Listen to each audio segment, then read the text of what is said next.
This week we've got a lot to cover. First up, race issues. What race issues? A brief but important little segment specifically designed for my fellow white people. Next up, fuck big banks. Move your money and starve the beast.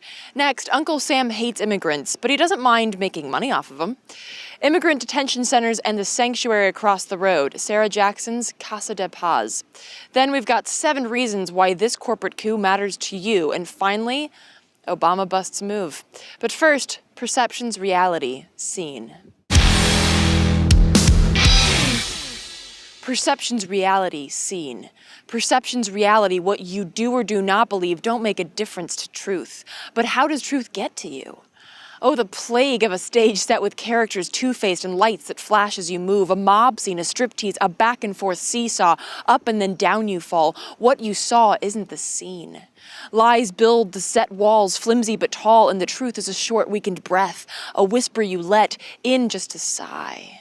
Sign your name on a line calling for more of this beautiful set design. What's the crime? They put on a show. It'd be rude to admit that you know it's all fake.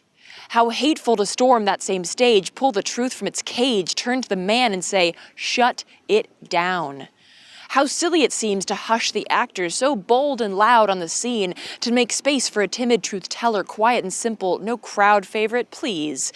No lines or winding around blocks in the snow to hear what was dug from the depths of our soul, a truth we all know, but would rather not own. That perception's reality, but really we all can see that this is a stage. Who you says best actor, best makeup don't matter. You're voting on lies just the same. You're playing the game just by facing the stage and remaining calm. Distraction, the lights flash, intermission. What I miss in the first act of reality's hack? Who's fucking who? Who's winning that debate? Who's got who's back? The latecomer always enthused. Being used. Tickets, please. Papers, please. Drinks for sale. Kool-Aid's a crowd pleaser. Shirts and beer cozies, too. Drink up, everyone. Show's about to begin. Line up and let's go in. It feels so real. The characters lifelike, as if they could feel. Makeup and costume stand off to the side, beaming with pride. Stage hands shake hands by a grand new facade. The thrill of it all, a grandiose fall. A hero's strong act through a mirage democracy, flimsy but tall. They'll be talking for weeks, maybe months. The critics will rave, humanity saved. This one's the play, the custom-made thriller, a jaw-dropping killer. You gotta see it now. And with each roll of laughter, each vapid banter, every round of applause, the truth in the darkness grows smaller and weaker. The hill up to limelight, slick and much steeper. The crowd more removed, cocooned in a din of the echoes of lose your mind, have a good time. There's nothing but this show to find. If you have questions, call during business hours. One of our team will make sure you leave with a smile. Now here's something vile. Consider this as you file from your seats out into the streets, back home to illusions you keep on that same stage, tucked in the back room, justice and liberty, beaten and bruised, a crime against humanity, truth and our sanity. But this is the backstage of scene. The scene that won't be seen, can't be seen. Perceive what we show you, reality fed to you. This is the scene to be seen. Perception's reality, and here let us proudly serve real lies. And may I say, with such a captivating, literally so, stage show, you won't stop to realize the real lies we placed before you. It's too late, and the truth like so liberty, justice are broke. Pieced and parted, the dearly departed will mark your gravestone with these words, I know you all know. Perception's reality. Thanks for the show. From tweets to marching in the streets, this is Act Out.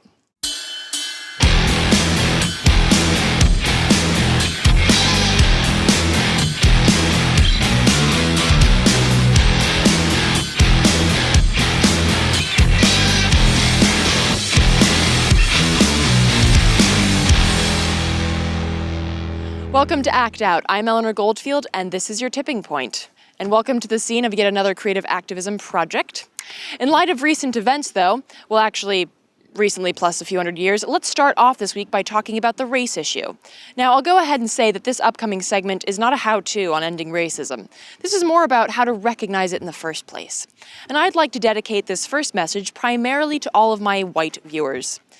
Dear fellow white people, white privilege does not mean that you have lived a gilded lifestyle. It does not presuppose that you are rich or powerful just because you're white. It also does not presuppose that you're racist. It doesn't imply that you've never had a run-in with the cops or they treated you like shit, framed you, played you, or otherwise grossly abused their authority. Just for the fuck of it. White privilege does not mean that you've had it easy. It doesn't mean that you've never had to struggle to get work, to eat, to get an education, healthcare, etc. This system is vehemently corrupted, so therefore everyone who lives under the system, and by that I mean under the 1%, all of those who live under the system are negatively affected by it. What white privilege does mean is that because you are white, you're less likely to go to prison, be put to death by the state, or be convicted of a crime, particularly if it's a violent crime where the victim is someone of color. White privilege is about the facts, like the fact that if you're born black or brown, you're less likely to go to college, very much in part because you had shittier public school districts that were defunded, deprioritized, and, despite laws demanding the contrary, segregated. White privilege is teaching white history while black and brown people act as accessories.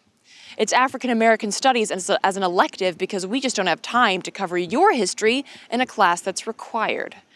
It's a black woman stereotype that has no white parallel because white women aren't that one-dimensional. It's Black History Month so we can forget about you the other 11 months of the year. It's the statistical fact that there are more cops stationed in low-income neighborhoods of color than white ones. And as these activists brilliantly pointed out, the cops in these neighborhoods aren't taking down elaborate drug rings or piles of murderers and rapists. They're stopping, frisking, and writing tickets for things so ludicrously banal and innocent, like blocking the fucking sidewalk. A made-up crime, but one that is a very real and very frequent infraction in black neighborhoods. In other words, white privilege is systemic. And no, it's not your fault. White privilege does not mean that you should feel guilty for being white. Your guilt will not mitigate the injustice of a corrupt system. What will, though, is your action. Understand that you have a place on the front lines of the race issue, not because it's your fault, but because the race issue is your issue. In order to unfuck the system, we need more than one group to stand up and fight back. The feminist movement needs more than just women. The First Nation fight needs more than just First Nations. The racist system that kills innocent kids, beats and kills innocent women and men, the rise in vigilante violence, like the burning of 5 black churches recently, the rise of essentially neo-Nazi politicians and organizations, these trends are not going to dissipate if the only ones to stand up are the ones in the burned churches, the families of those killed. Understanding white privilege is also about understanding your role in the fight for justice. The kind of justice that really is fucking blind, like the statue suggests. It's understanding that white silence is complicity, is violence. It's understanding that the system feeds on what they deem the lowest and then they move up. And somewhere on that fucking rung is you, your family, your friends. Yes, whites are not immune to the horrors of a corrupt and unjust system. And the white privilege buffer grows smaller and smaller with each quiet shrug, each look away. Not my problem, sorry, not today. So to all my white viewers, friends, and people who hate me for a variety of reasons, yes, you have white privilege, and that fact in and of itself should be enough of a reason to stand up. The race issue in this country is very real and very much your problem. So let's act like it and do something. See you on the front lines. So now that we've talked about race, let's walk that red thread from systemic racism to yet another gaping, gangrenous sore on the putrid, peeling flesh of a dying democracy. I'm like this at parties. You can always find me. I'm the one in the corner that no one wants to talk to. Anyway, big banks. If you haven't noticed, big banks are assholes.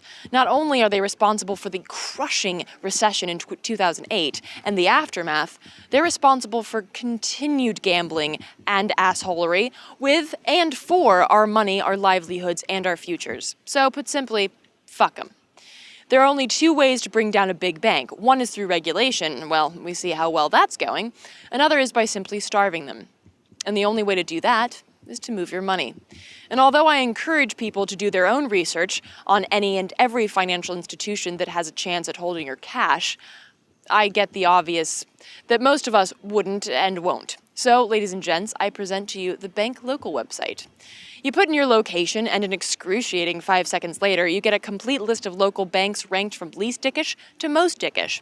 They also include banks like Bank of America and JP Morgan Chase, just so you can see in comparison how shitty they really are. For example, do they invest in Wall Street or back into the community? Do they invest in small businesses?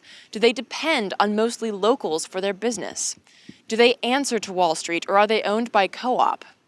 Are they small, medium, or fucking gargantuan? Do they invest in small farms? Yeah, small farms. This particularly interesting and awesome tidbit is included as a rating point because, quote, no farms, no food. The benefits of small-scale agriculture include fresher, more nutritious food, a cleaner environment, and a more diversified economy.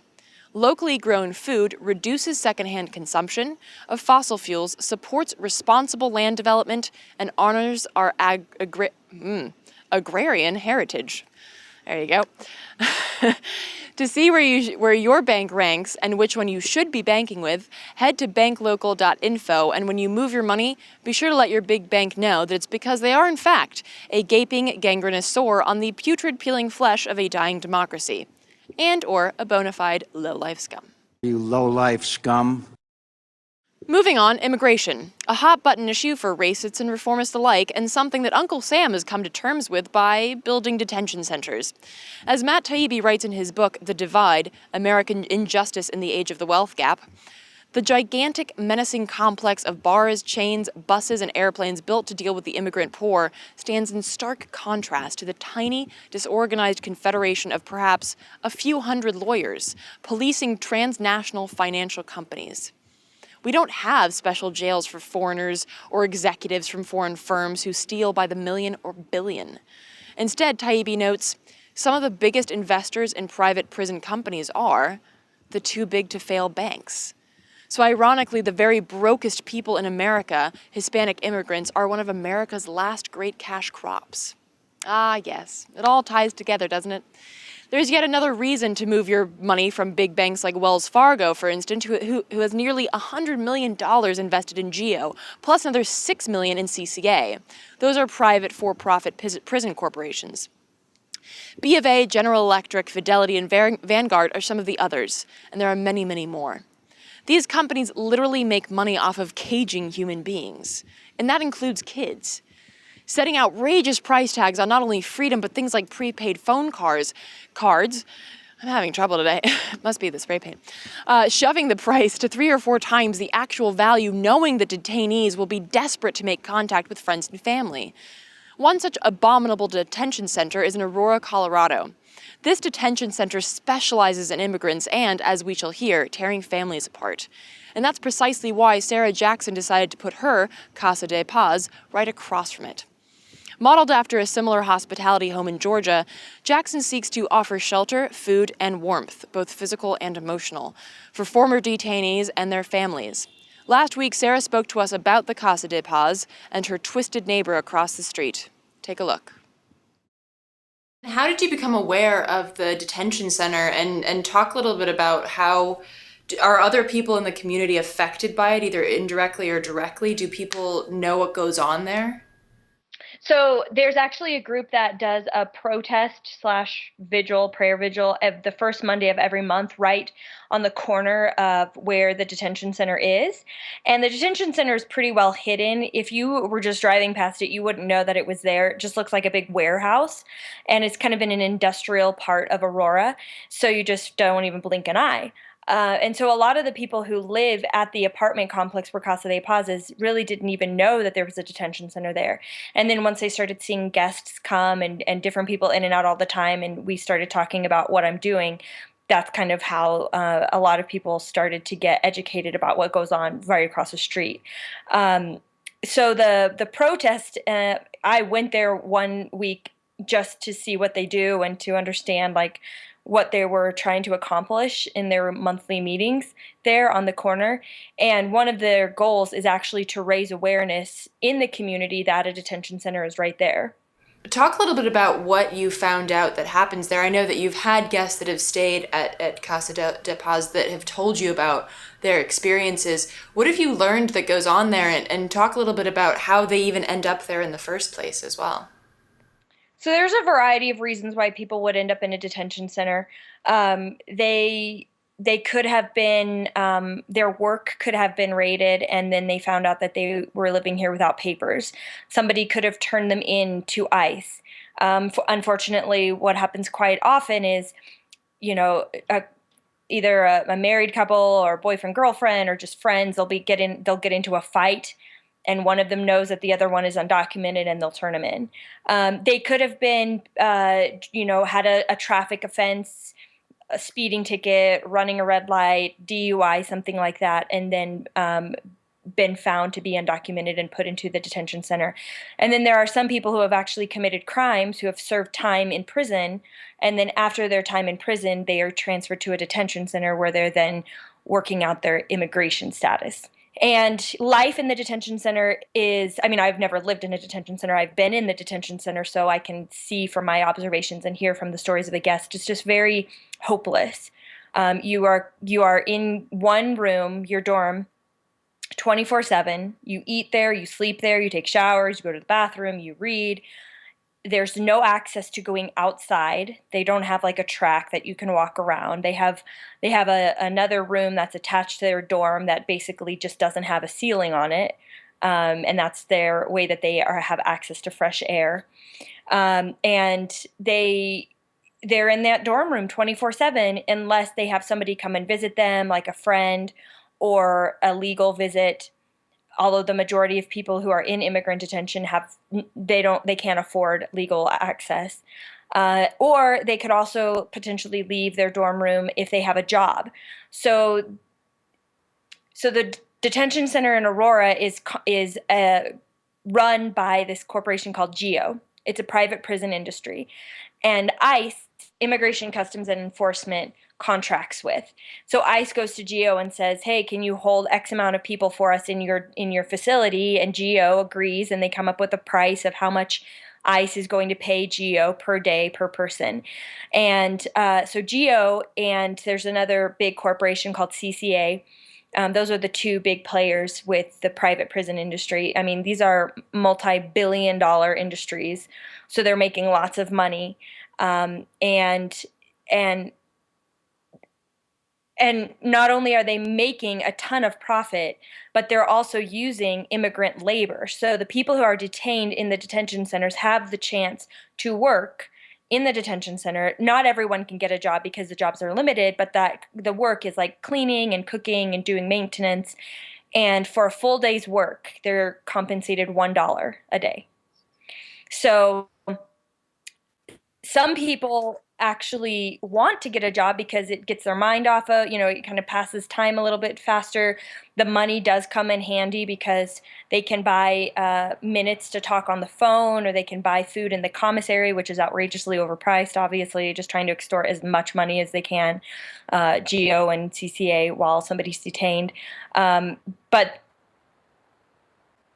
some people will not work because they feel like that is a completely undervalue of what they are worth, $1 a day. Do you know how many of your tenants are released because they are being? I'm assuming that all of them are released just sort of out into the world because they've been allowed to stay. What is the situation once they're released? I mean, maybe they have a few dollars from their work in the detention center, but what is the system doing to them or with them once they are released from the detention center? So actually, not most of the people that come and stay at the house have not been given legal status yet. They're still in the middle of fighting their case. They've paid a bond, which can be anywhere from $1,500 to $20,000. They've paid a bond to the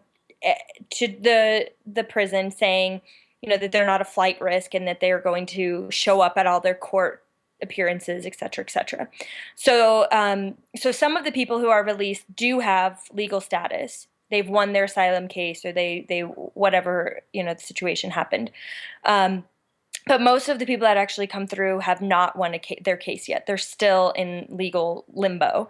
So they don't have legal access. They don't have the papers to work legally in the United States. And they still, every couple of months have a court appearance where they're still fighting their case. So if you can, and even a lot of the people who are released and they've won their cases, they still don't have a work permit because there's many steps in the process. So I don't think I've ever met anybody who's been released from the detention center who has a work permit in their hand that says, look, I'm legally able to work in the United States. So all of the people who have been released and actually want to get a job, they're doing it with no work papers. And the detention center has no responsibility to help integrate them into the community or to get them into a long-term living situation or job training or anything. I mean, they'll just open the doors and be like, congratulations, you're free. And then they're just got to figure it out. Right, and then of course if they work, and they have to work to survive, I'm assuming, then they might end up in the similar position that they were in to begin with, getting caught working without papers, and so the cycle just sort of continues. So I'm assuming it's set up to be that way because these prison corporations are making money, and that's all they care about. Yeah, and of course that speaks to the lack of prison reform and our broken immigration policy all at the same time. To learn more about Sarah Jackson's Casa de Paz and to donate and/or volunteer, visit casadepazcolorado.org. Now, I really do love it when we can tie everything together, so here to round out today's show, I want to share a slideshow, a visual aid, if you will, of why the TPP, I know, matters to you. In the past, I've shown mostly the overarching reasons why TPP has to be stopped, but unless someone's already aware of the play on that political stage, it's hard to relate to. Oh, a multinational trade deal, sure, why not? So let's talk about some of the specifics of TPP, what we know from leaks, tied directly to the issues that matter most to you. First off, let's dissect one of the bigger issues, the corporate courts. I'll get to how this would affect us in practice in a minute, but in short, we understand that even in this fucked up system, we can make gains. We can shut down a SOPA or a PIPA. We can shut down a pipeline, and sure, more will crop up, and this system is by no means working for we the people, but it's not an international corporate court. The TPP would establish international trade tribunals that overpower governments by allowing corporations to sue sovereign governments whose laws or policies undercut their profits. So, let's take, for example, the ban on fracking in New York. A fracking corporation could then complain to an international trade tribunal that that ban is undercutting their profits. That court, stacked with corporate lawyers, would then overturn the ban, and no city, state, or even federal court can fight it. No appeals, and certainly no planet over profit. That brings me to the next point, the environment. Currently, countless organizations are pushing for stricter regulations against spilling, drilling, fracking, hacking, and polluting companies. The idea, of course, being that we have to put our planet before profit because, no shit. The same goes for the food safety movement. GMO laws getting in the way? Strike them down, because the TPP says fuck all that nonsense. Profit over planet, profit over people. Which brings up the next point, people. Not just the fact that people also need the planet, but jobs. Our wages, wave bye-bye to unions if you haven't already. TPP would ensure that thousands of jobs are shipped overseas so that the corporations can enjoy cheaper labor and more profits. And here again with the tribunals, any sort of worker safety laws that get in the way, scrap them. And if by chance you then get injured because there's a gross lack of worker safety oversight, suck it up, because medicine and even medical procedures will likely be priced way out of your pay grade. With never-ending patents and a name-your-own-price scheme, that AIDS medicine fuckstick would probably just look like a regular guy. And if you want to maybe peruse the internet whilst you're holed up recovering, beware. Because TPP has a sweeping intellectual property chapter that would take big-ticket items from SOPA, the bill from a few years ago that would have given governments the right to take down a site that they don't like. Just because. No appeals, nothing. That plus a ban on anonymity, an extreme tightening of copyright laws, which might not sound like a big deal, but consider this. Going to jail for sharing an image that's not yours on Facebook. Yeah, that's happened. Because that's file sharing, And that's copyrighted material, you fucking felon. And finally, though not at all surprisingly, the TPP will open up Wall Street to the very same brand of dickishness that crippled our economy in the first place. That whole big bank thing that I mentioned, imagine that, but worse. Way more speculative trading, actual bans on local or community bank practices such as lending money below market interest rates, and of course, corporate loopholes, havens, and backdoor circle jerk handies. Welcome to the New World Order. Thank you to Flush TPP for providing those info cards, and be sure to check them out for more info on how to get involved. Most importantly, find a way to get here to DC November 14th through 18th for Fall Rising, the biggest push of the year for all the issues mentioned above. All the issues couched within the corporate confines of this cataclysmic coup. Check out our Facebook page to find a direct link to that Facebook event page. And finally today, let's get cozy and let's get drone happy. If there's one thing I hate, it's redundancy, as you can tell with how much I often nag about TPP. So as to avoid being redundant about yet another issue, I will instead give you a few videos to check out regarding the recent leak of the drone papers, because these people have said all that can be said, and I don't need to repeat it. I just need to deliver it. So first up, from as close to the source as we can possibly get, Jeremy Scahill and his team at The Intercept went on to Democracy Now! A couple of weeks ago to outline the intensity of this leak, including some atrocious revelations such as killing people based on their height. There is a post on our Facebook page right now with the link, but in lieu of that, type in Democracy Now!, Jeremy Scahill, and... Also, cozy up with Redacted tonight and Lee Camp's infusion of humor into this absurdity. His intro rant on the drone papers from a couple of weeks ago is well worth a watch and a share. Check that out at youtube.com/redactedtonight. We will also put that direct link up on our Facebook page. And finally, I want to end on a musical note today, sharing a very special video with you, captured by John Massaria. It's our very own drone-happy Obama brushing off this whole drone scandal. Quite simply, it wasn't him. So, signing off, thanks so much for watching. Please spread and share this episode with all of your friends, foes, and people you don't know. And check out the last slide to see all of the sites that I mentioned in today's episode. There will also be a link to help support Occupy.com and all of the delicious dissent delivered daily thanks to donations like yours. It is a 501c3 nonprofit, so anything that you can contribute is tax deductible and hugely appreciated. Be sure to follow us on Twitter, like us on Facebook, and subscribe on YouTube. From a yet another creative activism project in the Devil's Den, good night and act out.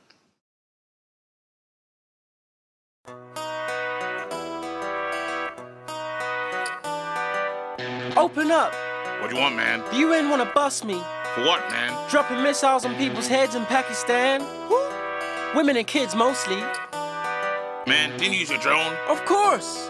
Well, then it wasn't you. Alright, UN observers call me red-handed, bombing up the land next door. You never guessed that I killed 3,000 and still haven't declared a war. How could I forget it was against international law? I thought it was okay cause they were brown and mostly poor. Killing with a drone like a computer game. So it's not your fault if there's no one to blame. When I got to do something really bad, I always send my drone straight to the launch pad. When I done my girlfriend, my drone call her. I sat in the room with my controller. But the Mexican civilians, It wasn't you. cost the taxpayer billions. It wasn't you. I terrorized people from the sky. It wasn't you. They even gave me a Nobel Peace Prize. Oh yeah, that was you. I don't want an inquiry. Chill, man. It's tiring.